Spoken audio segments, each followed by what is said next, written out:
আজকে আপনাদের ডিম ভাজি রেসিপি দেখাবো, কিভাবে আপনারা শর্টকাটে নিজেরা ডিম ভেজে খাবেন।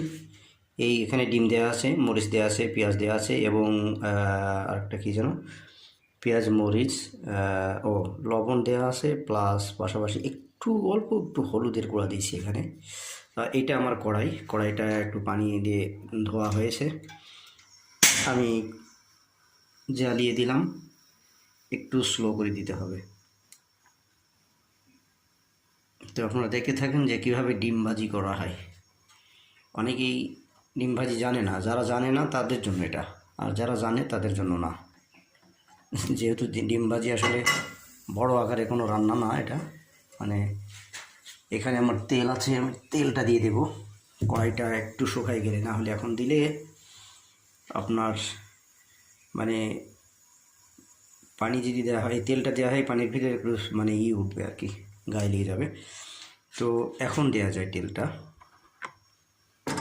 আমি তেলটা দিয়ে দেব, অল্প একটু দেবো, কোনো রকম। আমি বেশি তেল হলে আবার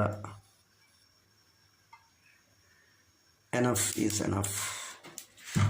আচ্ছা, এখানে এটা খাঁটি সরিষার তেল দিলাম। দেওয়ার পরে এই তেলটাকে একটু, এই যে পানি আছে, এই জন্য দেখেন কেমন ছিটকে উঠতেছে, তেলটা গায়ে লাগে আর কি, গরম তেল পানি থাকলে। এই জন্য শুকাই নেবেন আপনারা, কড়াটা সম্পূর্ণ শুকাই নিতে, আবার তেল ঢেলে দেবেন। চুলোটা খুব আস্তে আস্তে দেওয়া লাগবে, আস্তে আস্তে দেওয়া আছে, তারপর আরও কমাই দেবো আমি। এই তেলটা সমস্ত কড়াইয়ের ভিতরে আমি সমানভাবে লাগিয়ে দিলাম। এই যে সমস্ত কড়ার ভিতরে সমানভাবে তেলটা ছড়িয়ে দিলাম, যেন ডিম ভাজিটা দিলে যেন শুকনো শুকনো না হয়, আটকে না যায়। আচ্ছা, এখন আমি ডিম ভাজির ভিতরে আমার একটা চামচ লাগবে। এই ছোটো একটা চামচ নিয়ে কড়াটা, আমার অতিরিক্ত জালটা জোর হয়ে গেছে, একদম স্লো করে দিলাম। দিয়ে একটু ইচ্ছা মতো আর কি এইভাবে ঘুটিয়ে নেবেন, জিনিসটা একসাথে পাইল করে নেবেন।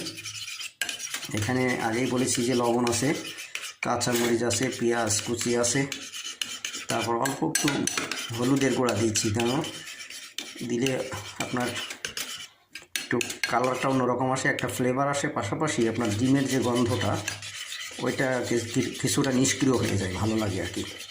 তো এইভাবে একটু বেশি করে জিনিসটা মিক্সড করে নেবেন।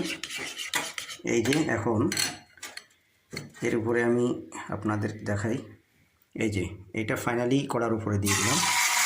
এইভাবে ধুয়ে আপনারা একটু সমান করে দিয়ে দেবেন, পাতলা করে দেবেন জিনিসটা, যেন তাহলেই হয় আর কি।